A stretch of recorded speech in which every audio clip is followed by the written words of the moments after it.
dahil malapit na yung anniversary ng second SRB. So kami, back to barracks muna kami, pahinga muna kami konti doon. And then after mga 10 days siguro, yung estimate ko mga 10 days or 2 weeks na pahinga namin, meron na naman kaming bagong warning order. This time, doon na naman kami sa part ng famous The Box. Yung SPMS box. Nakalimutan ko na yung ibang meaning, but maalala ko pa yung mga municipality doon, yung Sarip Agwak, yung municipality ng Ampatuan, Pagatin, itong highway ng Cruising Salvo going to Dato Piang. So doon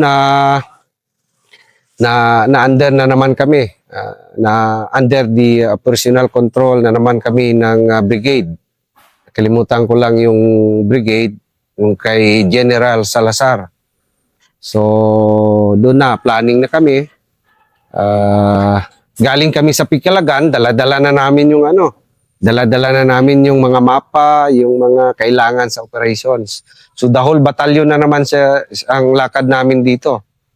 Kasama yung aming battalion commander, si Lieutenant Colonel Teodoro Llamas. Nag-retire na si Sir. Sir, this is also the opportunity, Sir, na magpasalamat ako sa iyo sa mga motivations na binigay mo sa amin noon. During nagkasama tayo sa Sir, sa itong mga mission. So yun, from Pikalagan, in tracking na naman kami sa mga trucks. Proceed kami dito sa kung hindi ako magkamali, parang dumaan kami sa part ng Tabiran, and then binaba kami doon somewhere sa Dato Saudi Ampatuan, sa gilid lang ng highway. Nakalimutan ko yung barangay, pero tuloy-tuloy na yun na operations. Kami, nung nasa left namin, yung sa right namin, yung 64th IB. And then, yung sa left namin is yung 46 IB. Under Colonel Cibrian. Maalala ko pa si Sir. So kami, tuloy-tuloy ang lakad namin. Inocross namin yung mga palayan doon kasi doon patag siya, palayan. Tapos mayroon siyang mga portion na may mga sityo. Doon mo rin sa sityo na yon, doon makikita yung mga niyugan, mga tanim-tanim, mga prutas. So tuloy-tuloy ang lakad namin, 5 days yun na operation. So habang pumapasok kami sa target namin, kiniklear namin yung mga objective na binibigay ng brigade. Yung 64th IB dito sa right side namin, tuloy-tuloy na. Tuloy-tuloy na yung encounters nila hanggang mga 2 days. So kami, dahil wala pa namang resistance sa amin, tuloy-tuloy lang yung lakad namin. So that time, mga pang 3 days namin,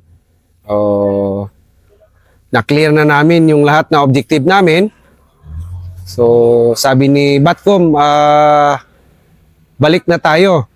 Itumbukin natin yung highway papuntang Dato Piang para balik na tayo doon sa sa headquarters ng 64th IB. So bali tumbukin namin yon.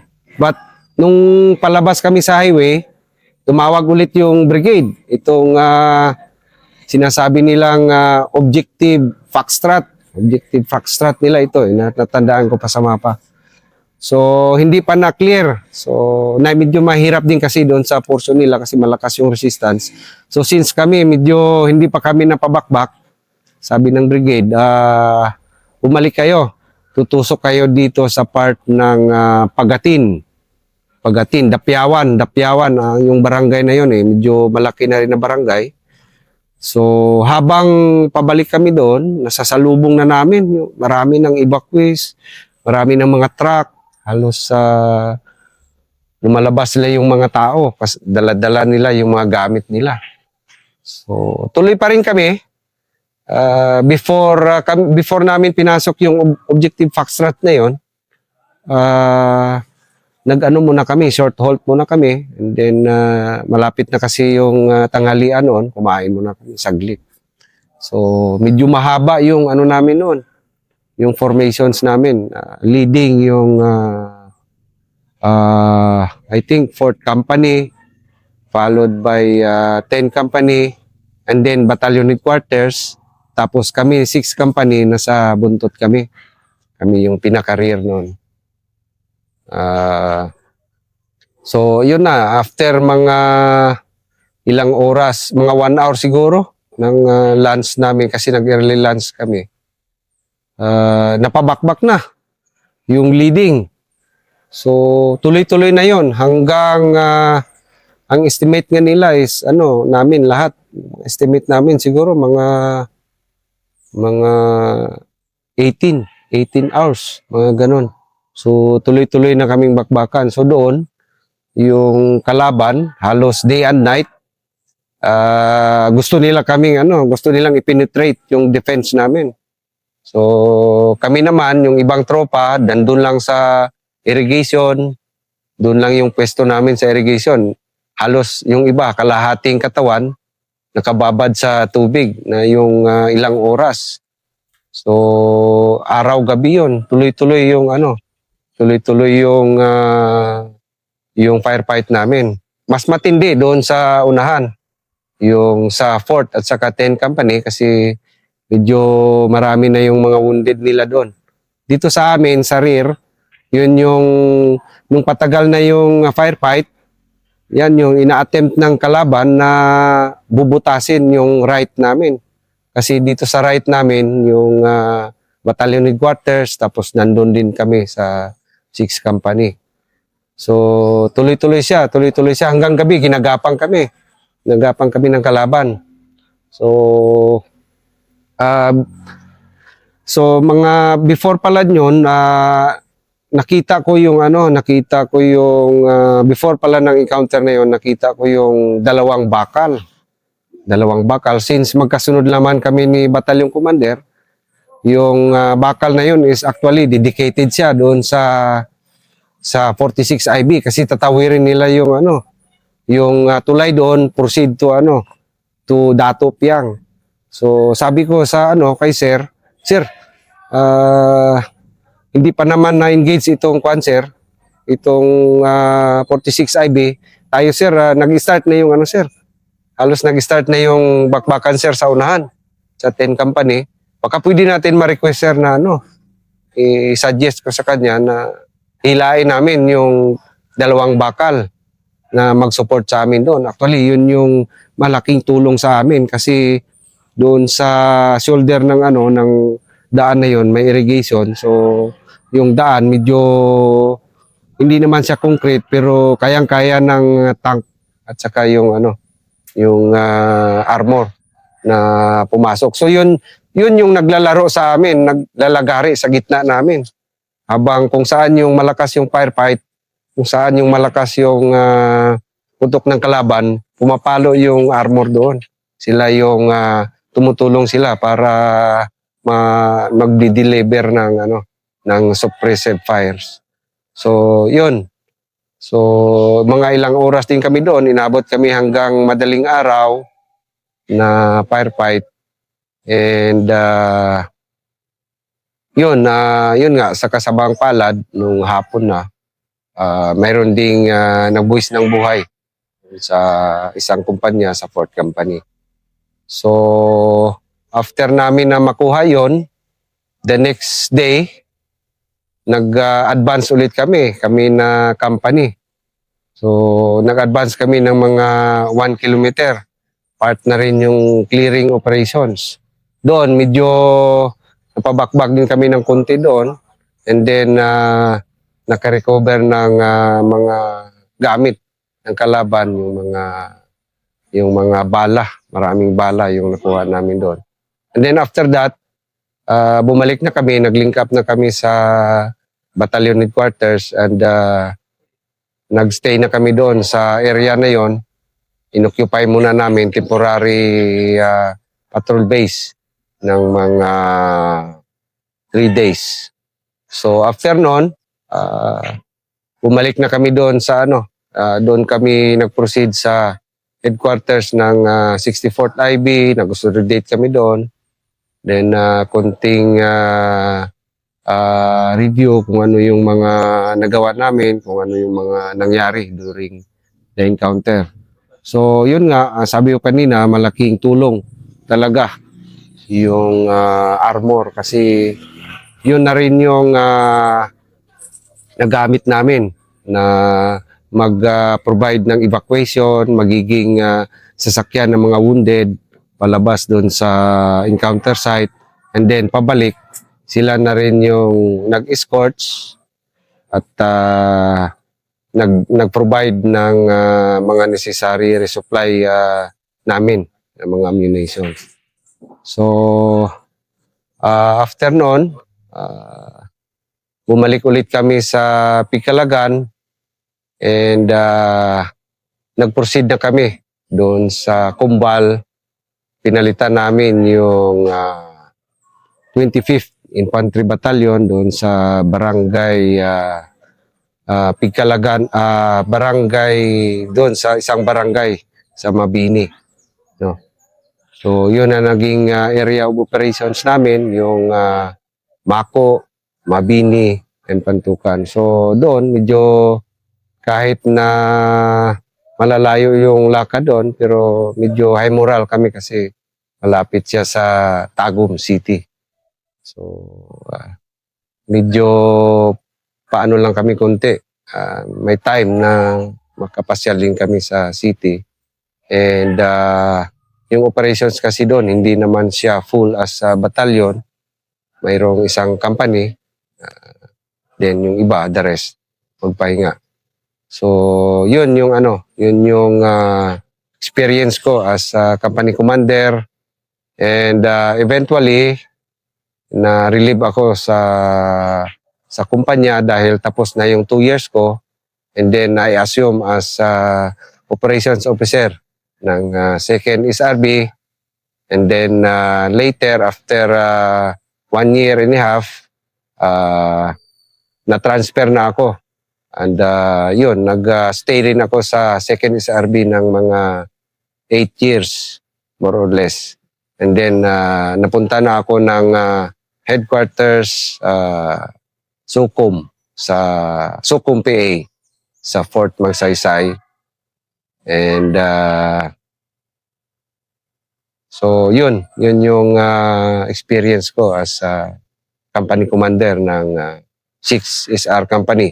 Sa mga taga 6SR Company, maraming salamat sa inyo at sa mga NCOs na nag-motivate sa akin at kasama ko na fighting side by side during my stint as company commander.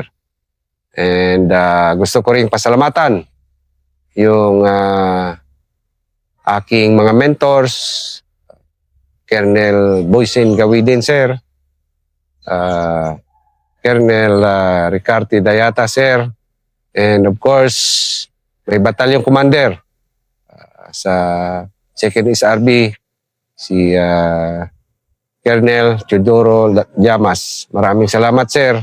Pahabol ko lang yung pasasalamatan ko rin yung aking magiting na first sergeant na ngayon ay retired na at nag-i-enjoy na kanyang retirement.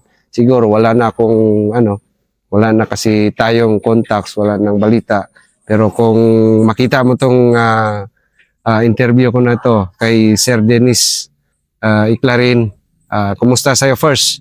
Maraming salamat sa suporta na binigay mo sa akin nung ako ay iyong company commander. Magandang araw ulit. Ako po ulit si Lieutenant Colonel Elsola, Batcom ng 35th Infantry Makamandag Battalion.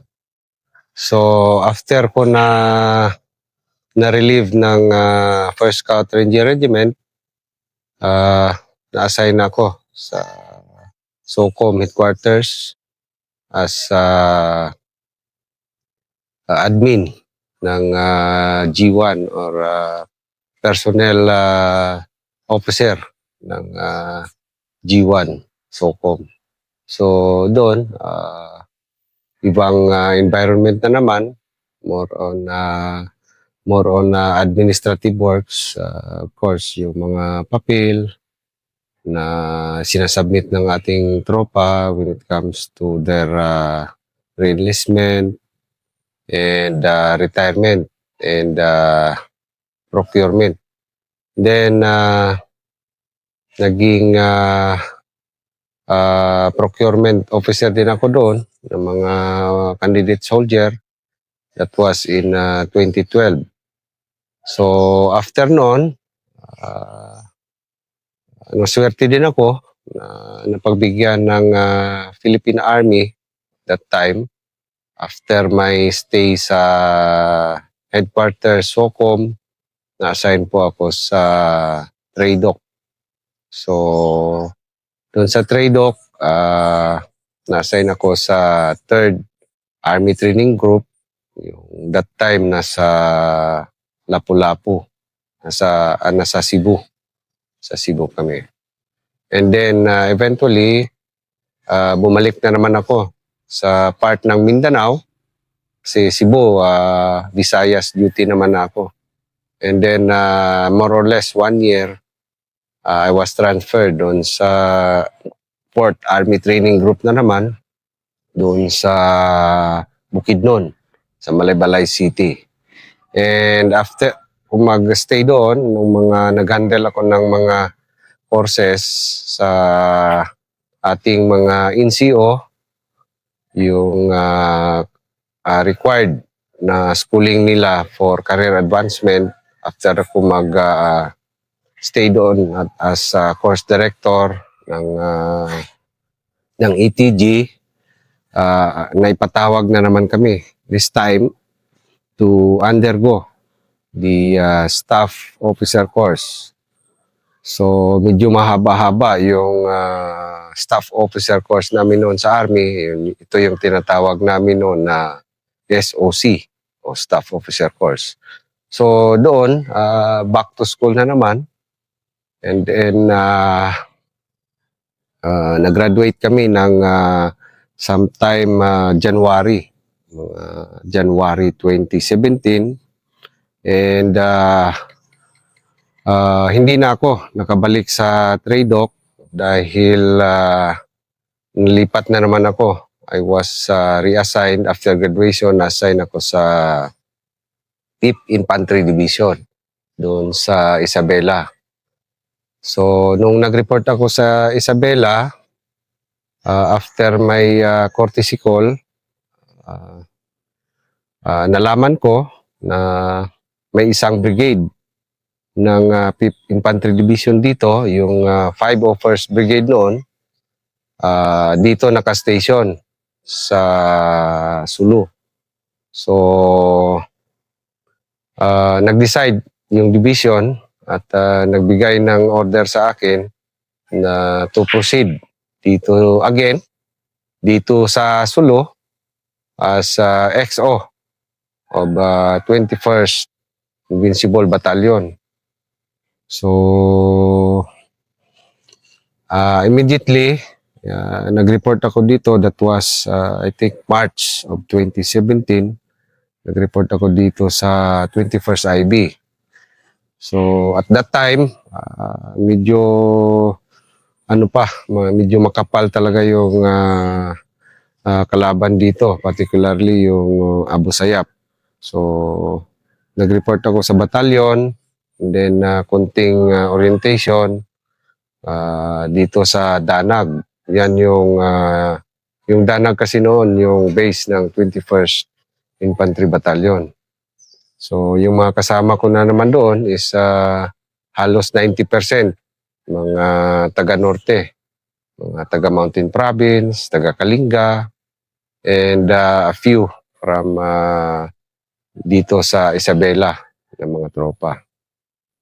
So, after noon, nagstay ako doon ng mga 3 days dahil yung tropa ay nasa combat operation. So, may advice ang aming battalion commander na mag-proceed ako doon sa resupply area. So, ginawa ko naman yun. Nag-prepare ako kasi alam ko magpapalitan kami during combat operations. Bababa si Batcom ko at ako na naman ang magdadala. So that time I proceeded dito sa area ng Patikol pa rin. Kasama yung resupply na dala ko, kasama yung mga resupply para sa tropa. And then doon na kami personally nag-meet ni Batcom. And then na-introduce ako saglit sa officers, sa company commanders, and sa operations officer. The next day, start ulit. Back to reality na naman, combat operations. So, ang ano ko doon is medyo nag-a-adjust ako kasi nahihirapan ako sa yung may mga language barrier kasi mga taga-norte, mga Ilocano yung kasama ko. Pero dahil mabilis lang naman tayo mag-adapt at makisama sa tropa, halos naging kaibigan ko na rin sila pag habang tumatagal. So during that time, proceed na to combat operations and yun, halos tuloy-tuloy, pahinga ng isang linggo, si Batcom na naman, palit-palitan lang kami. The whole battalion yung nag-ooperate, including headquarters and scout platoon. So maraming mga clearing operations din kaming ginawa dito sa part ng Patikol. And marami kasing mga forces dito noon. Halos napakarami ng mga battalions na dineploy dito sa Sulu nung mga panahon na yon. Dahil yun nga, medyo makapal din yung strength ng kalaban. So, after that, sometime, mga July of 2017, kami na lang yung naiwan dito kasi yung ibang mga battalions ay nadala sa Marawi. That was the time na nagkaroon ng Marawi siege. So, nabawasan yung mga battalions dito sa Sulu. So, kami sa Danag pa rin yung station namin. So, at that time, dati, marami kami magkikita-kita sa bundok, sa area of operation, maglilink up kami ng mga battalions. Pero, after na na-pull out na napunta na sila ng Marawi, kukunti na lang kami. Yung kasama ko na lang palagi na mag-operate noon is yung 45th IB and 32nd. So yun yung mga palagi naming kabady. So may kanya-kanyang objective kami pero supporting distance lang doon sa kung titingnan natin doon sa mapa. So sometime July, so nag-operate kami. Then yun nga, sabi ng alam din ng mga kalaban na kukunti na lang din yung mga battalions dito. So in short, nagma-mass up na rin sila. Kumbaga, meron na ring mga information na kung masalubong nila o ma-chance nila, i-entertain nila yung kahit anong batalyon. So, sometime July yon, hindi ko na matandaan yung date masyado. So, binigyan kami ng misyon. So, to clear yung mga objective, yung mga abandoned na mga sitios, barangays dito sa part ng Patikol. So, dala-dala namin 5 days. So, after 3 days, so pabalik na kami sa aming batalyon. Doon na yung nagkaroon kami ng firefight And medyo matagal-tagal siya natapos. Siguro umabot kami ng more or less 2 hours din. So dalawang kumpanya yung kasama ko, yung Bravo, tatlong kumpanya kami na nag-move kasama yung headquarters at saka scout platoon. So doon, according doon sa mga reports, medyo marami, nasa 200 din yung nabangga namin. Dahil that time, medyo maluwag sila kasi halos wala nang nag-ooperate. And then, tumagal yung firefight hanggang sa nag-withdraw na sila after mga 2 hours. So doon, medyo madami-dami yung mga wounded namin kasi nga medyo magaling na rin sila. Most of yung wounded namin is yung mga natamaan ng M203. So yun yung ano nila dito. That time napakarami yung M203 nila. And but accordingly doon sa report, marami din na na-neutralize sa kalaban. So sunod-sunod 'yon. So nagkaroon kami ng casualty doon. More or less nasa 15 yung wounded, and then meron tayong isang nagbuwis ng buhay. Saludo rin ako sa isang private natin na sa 21st IB na kasama ko noon na nagbuwis ng buhay during yung encounters na yun. So after noon, inasikaso namin yung mga wounded, and then inuwi na rin sa Luzon yung killed in action natin na tropa. Then pahinga muna kami sa batalyon saglit, and then after 5 days, meron na naman kaming warning order to conduct operation again dito pa rin sa area ng Patikon. And yun, medyo nakabawi tayo ng konti kasi na-raid natin yung kalaban. Yun yung mga panahon na hindi nila namalayan na nandun na kami sa tabi nila. So medyo maganda-gandang nagiging score ng batalyon ng panahon na yon. Nakakuha tayo ng isang squad automatic weapon, yung SO, yung minimi siya, yung parang minimi na 5.56, and then yung iba pang mga gamit nila kagaya ng M16, dalawang M16 with M203. So actually yung operation na yon, halos hindi ko rin in-expect na magiging maganda yung result. Halos wala kaming casualty noon. Naunahan natin yung kalaban. So tulog sila nung mga panahon na ni-raid namin. Napabakbak talaga ng husto is yung ating Charlie Company. Sila yung leading, and then yung scout platoon. So yun,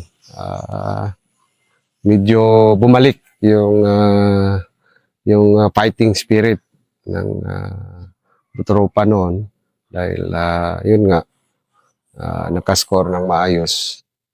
And after noon, nalipat na naman ako by December ng 2017. Nalipat na naman ako sa Ranger, ito as XO pa rin ng 4th Scout Ranger Battalion. Nag-report ako sa Zamboanga, doon sa 4th SRB, and then bumalik kami sa Bangkasi. So which is yung mga areas doon, dati ni rin akong may idea kasi naka-operate na rin ako sa part ng Surigao at saka sa Agusan Norte and Agusan Sur. So after that, nabigyan rin po ako ng chance na ma-assign sa regiment headquarters as regiment staff as G8 noon, in charge for education and training ng mga scout rangers natin. So halos nag-stay rin ako doon ng mga more or less 2 years. And then after noon, I was assigned na naman ulit kasi pandemic time noon, medyo mahirap yung pag-transport, pag-uwi, pag-biyahe-biyahe. So I requested na lang dito sa 1st Scout Ranger Regiment na ma-assign ako malapit doon sa Davao, malapit sa aking pamilya. So doon na-assign ako sa Task Force Davao. And then after noon, I was also given a chance na ma-accommodate to undergo the Command and General Staff Course Class 71. So nag-start kami ng first quarter 2022 and by December nag-graduate na kami. So after that, siguro nagiging tadhana na and ito na yung gusto ng Panginoon na babalik ulit ako dito sa Sulu. So I was assigned dito after my graduation sa CGSC, na-assign ako ng 11th Infantry Alakdan Division. That was first quarter 2023 nung nag-report kami. So again, in a short period, nabigyan ako ulit na magiging G8 or Assistant Chief of Staff for Education and Training. And then after mga 3 months, na-transfer ako as Executive Officer ng 1102nd Canarol Brigade. At that time, nasa sa 2nd District. Hanggang ngayon, nandun pa sila doon sa brigade ni Brigadier General Giovanni Francia, yung aking brigade commander nung nag-report ako doon. So medyo may twist, medyo nahirapan din ako. Challenge sa akin mag-adjust kasi I spent my best years doon sa Special Operations Command, particularly doon sa Scout Ranger. So medyo nag-adjust ulit ako. Inobserbahan ko kung ano yung ginagawa, mga trabaho sa brigade. So at that time, patapos na, deteriorating na yung Abu Sayyaf dito sa Sulu Province.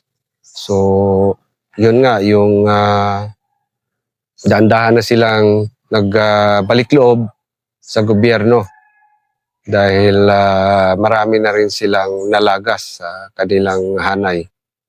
So doon ako for around mga 8 months or 9 months ako na naging XO ng brigade doon sa 1102nd. So masaya ko kasi doon ko natutunan kung ano yung ibang magiging trabaho maliban sa pagiging Scout Ranger, Special Operator.